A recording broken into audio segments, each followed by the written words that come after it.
as far as retiring is concerned, I don't see that ever happening for me. I'll decide when I'm going to retire right after I'm cremated.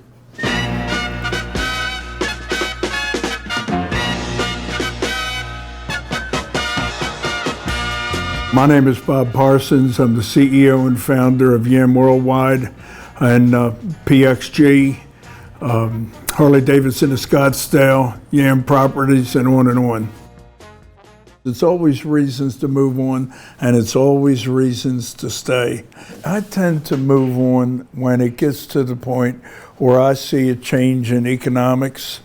Like, for example, doing shrink wrap software and the debut of the internet, or with GoDaddy, where it's just got so many moving parts, so many things going on and so forth, that it's almost like managing a country. My job is to do all the early stuff, get it off the ground, get it to where it is making a big difference, and where it is, well, where it is established and it's obviously viable and it's doing really well.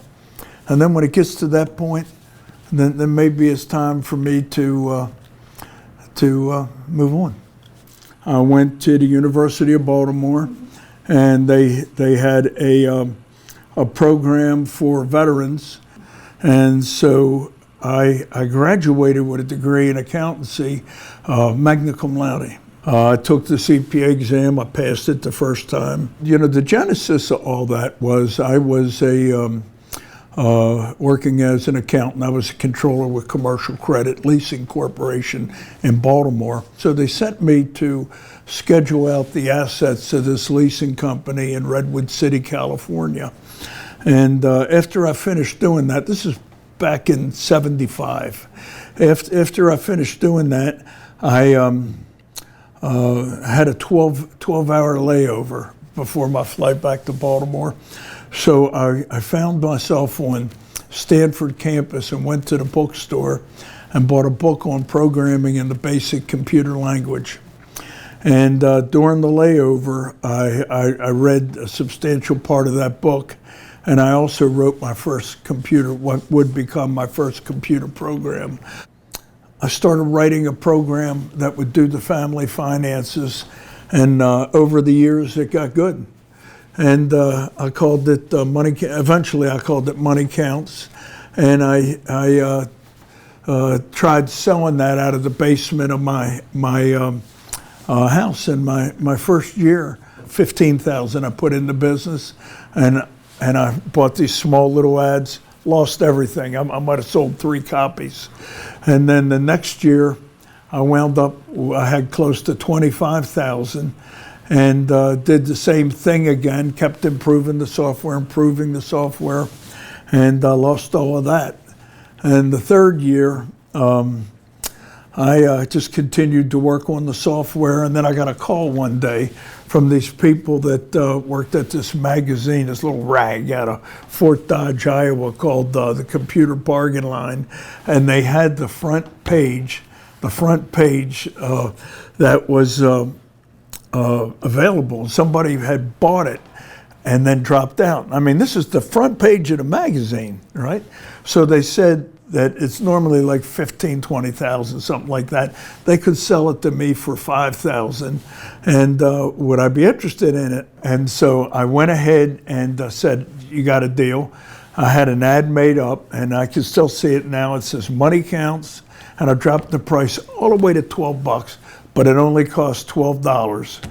And back then, software was copy protected. You had to use it like a book. You couldn't give it away, this sort of thing. And what I said was, it's not copy protected. Make as many copies as you want. Give it to your friends. Do whatever the hell you want. Just send me $12. And what happened was, sales exploded. I mean, our mailbox was just stuffed full. I mean, I couldn't believe it. I would work 60 hours straight, 60-hour clips, in order to get this tax software done. And I would start, let's say, Monday morning at 8 o'clock. I'd work through Tuesday morning at 8 o'clock, Wednesday morning at 8 o'clock, and about 8 o'clock at night that Wednesday, I'd start to hallucinate or hear voices that weren't there. I mean, you really need to sleep, right? And I just wouldn't be getting much done. So I'd go home, crash, get up, take a short little run, shower, do it again. So I got the tax program done in late January, and I think I made on the tax, I made about $200,000. And I never made that kind of money in my life.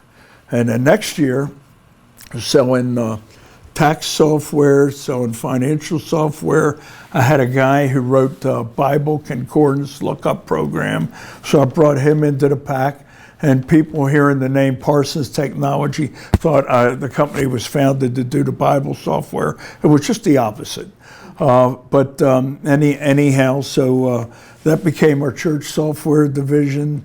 And that year I made $5 million. No, $2.5 million. $2.5 million. The next year I made $5 million.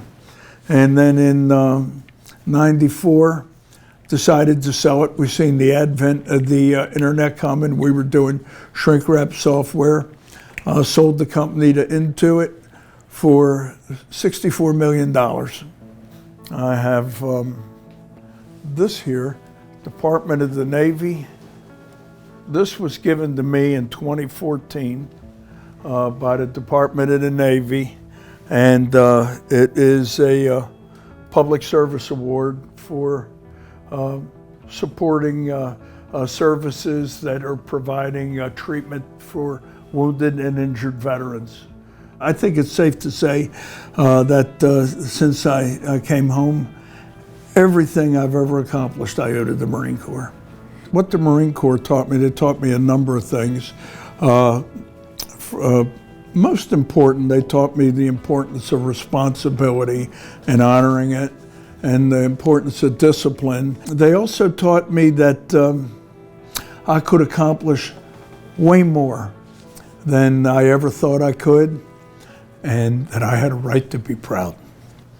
This picture here was taken in the field hospital the morning after I was wounded in Vietnam, and it's a colonel presenting me with a Purple Heart.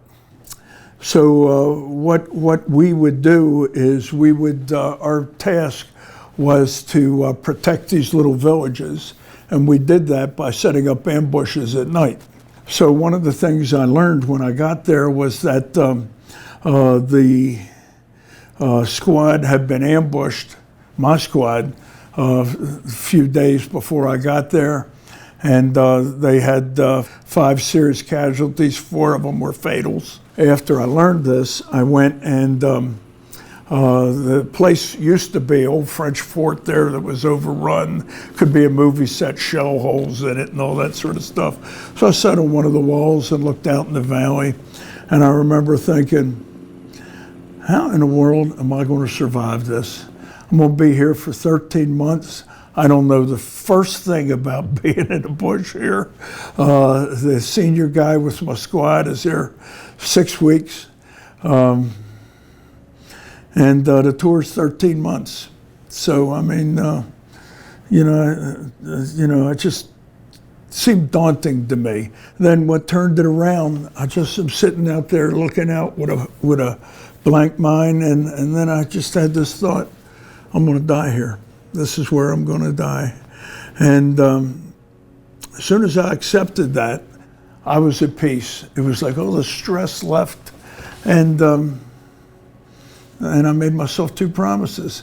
The first promise was I'd do whatever I could to do my job as a U.S. combat Marine. The second thing was I wanted to be alive for mail call in the morning. So whatever I could do, I just want to live for mail call. And that's what got me through it. What got me through it was never looking further than the next morning's mail call.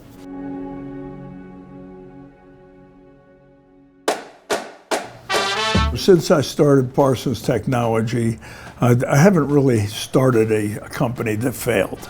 After I did the GoDaddy deal in 2011, I had a lot of cash. And I was thinking, it probably makes sense to do something fun.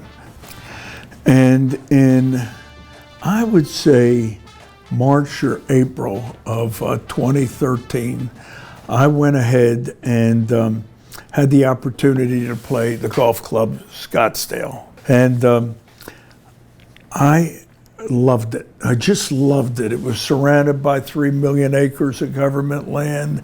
In many cases was about to have its own water. Did not have houses built on the property. Anyhow, I wound up acquiring that, the golf club Scottsdale, and renamed it Scottsdale National.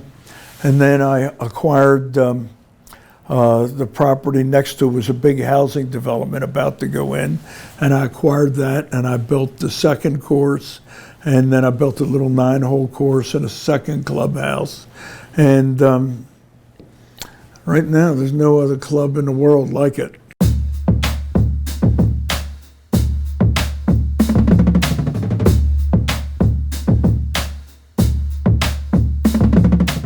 We are at hole number 11 on Scottsdale National's signature course.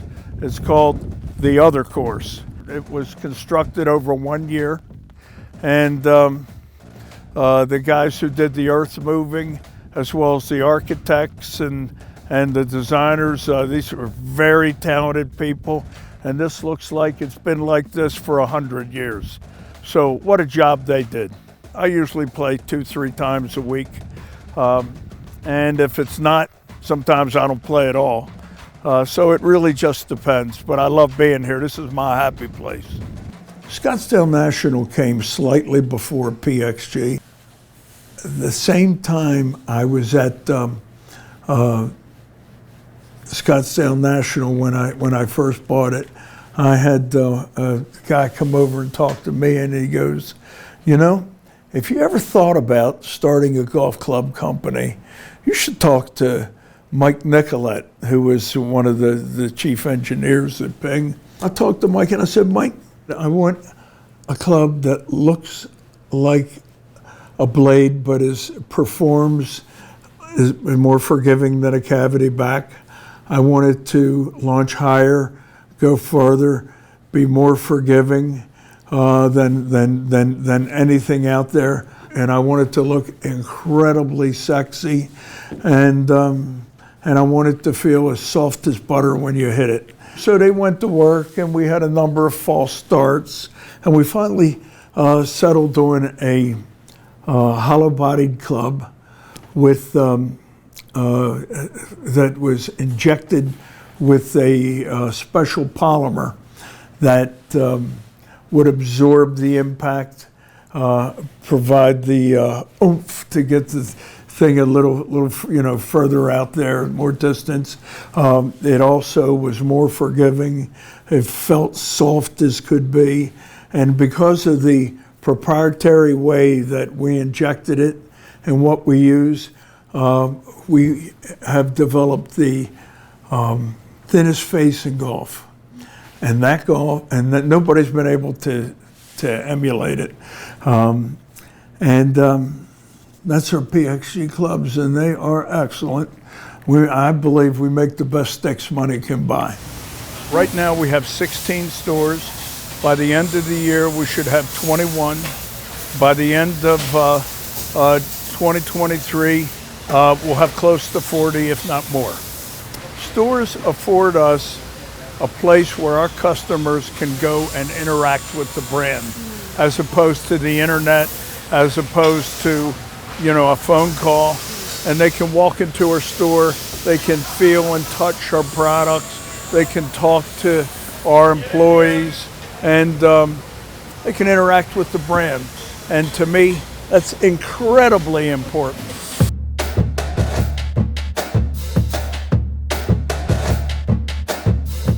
We're at one of our build shops we call Whiskey. And Whiskey is the military alphabet name for the letter W. That's why we call it Whiskey. What they do is they look at the clubs that need to be built, and they build them. We work in pods, and we found that that's one of the more efficient ways. And everything's done on a team basis, just like the Marine Corps. You might look at these pods as our squads, and a group of pods, a platoon, and a group of platoons, company.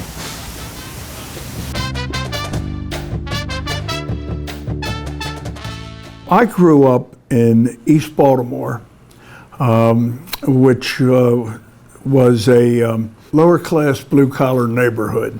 I wasn't a very good student. If I was a kid in school today, I'd be pumped full Ritalin. This paper here comes from, I think I was in the 2nd grade. The teacher got together with my mother and says, what do I have to do to get little Bobby's attention? And so they concocted this plan where each day I would bring my papers home and my mother would sign them. And this is the paper that I brought home on day 1. You can see it says here from the teacher, where is your work? 0 work, right? And my mother saved it. And when I opened my first office with my first business, first startup, Parsons Technology, she framed it and gave it to me. And she says, just remember where you came from. I tell you, every year, whether I passed or failed was a photo finish. And I actually did fail the 5th grade, though. What happened that year, Sister Brenda, which was my teacher, she gave everybody their report cards, told them what a wonderful job they did, and then had me, Frankie, and Anthony sitting in our chairs and didn't give us a report card, said, you guys stay here, and I'm going to take the line out, and then I'll be back to take care of you guys. And I knew that meant we failed. So at that point, I mostly wanted just a nun-free summer. And as soon as she left, I left. The school never called. It was the longest summer of my life.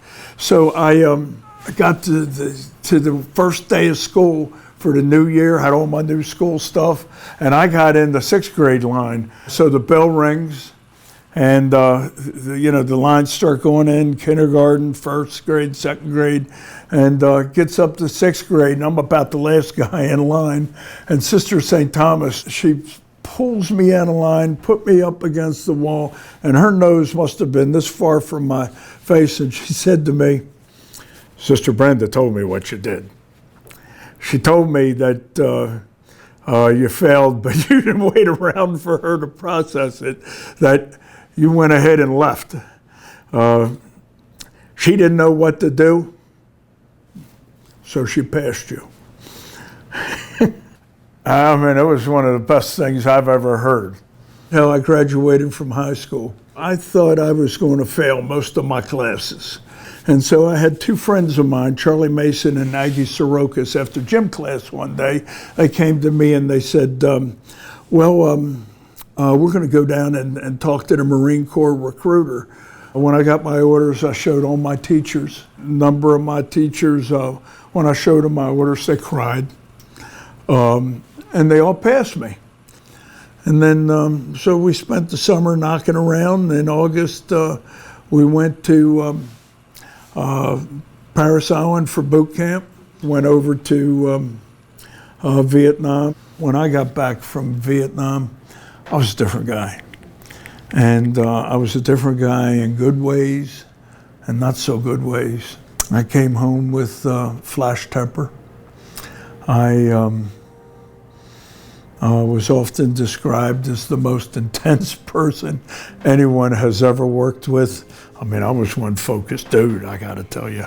And I be by myself, start thinking about the war, cry, that sort of thing. And I can tell you, PTSD makes for a life that's much harder than it should be.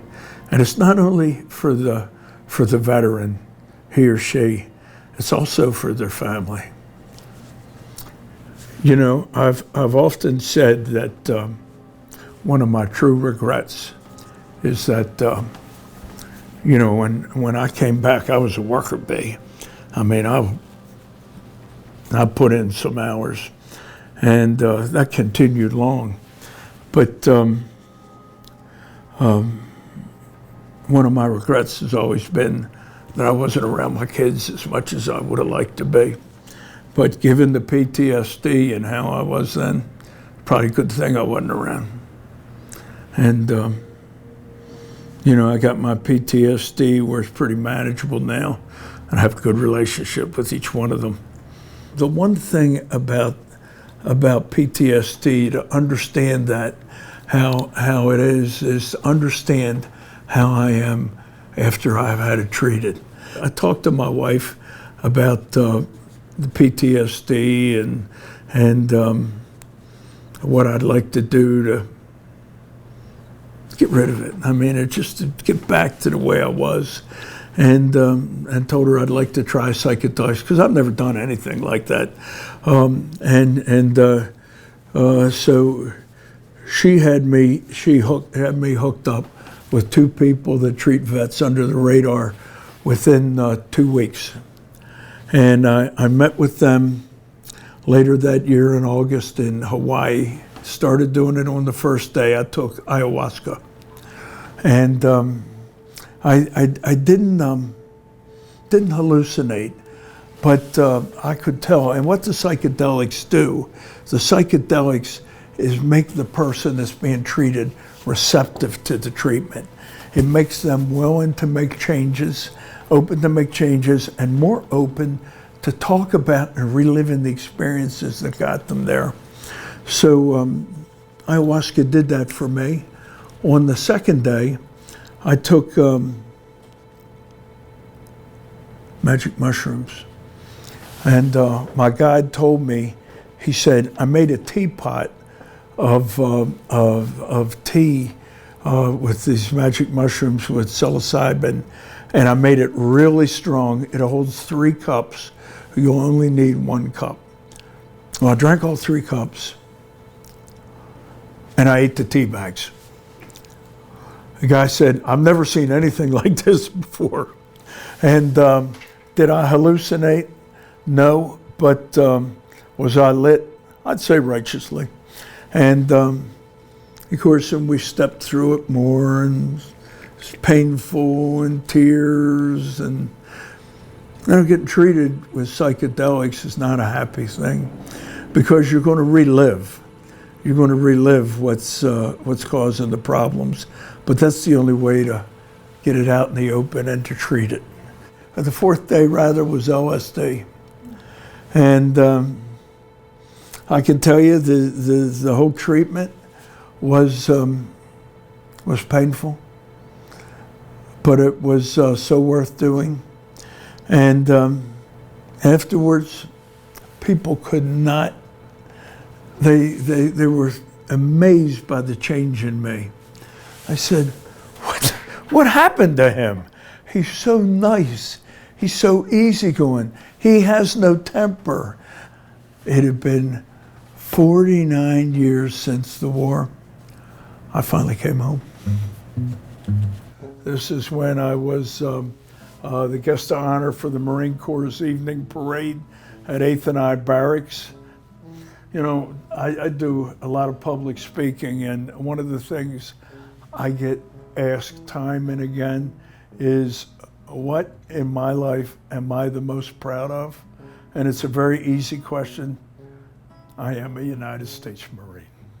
You gotta love what you're doing, because when you love something, you're willing to work harder at it, spend more time at it, just for the sake of doing it, right? And when you're competing against somebody who's doing whatever they're doing, and they're doing it just to make $1, you got them. In all 3 cases, I did those businesses because I wanted to make a difference. And I wanted to do a job that nobody's done before. If you're doing it because you want to make a difference, there's things you have to do to get a business off the ground and working and to create enthusiasm that, if you look at from a P&L standpoint, make no sense. It just does not make sense. But if you look at it from the standpoint of creating enthusiasm and doing something incredibly healthy for the, to bring the customer closer to your business, makes all the sense in the world. When you're doing that, you're thinking the right way. And when you think the right way, you have a big chance of succeeding. And when you're thinking the wrong way, you're dead in the water. My life I got a lot of people that depend on me, both who are recipients from the things we do with our philanthropic arm, to our employees, to just other people we deal with. That keeps me going. And one of the things I believe that everything moves on, and so I don't worry too much about a legacy or that sort of thing. I just I want to do the best that I can, and I want to do right by the people I come in contact with. For a while at least, when the day comes when I move on to whatever the next life holds, right? They'll think about me at least for a while, and that's enough.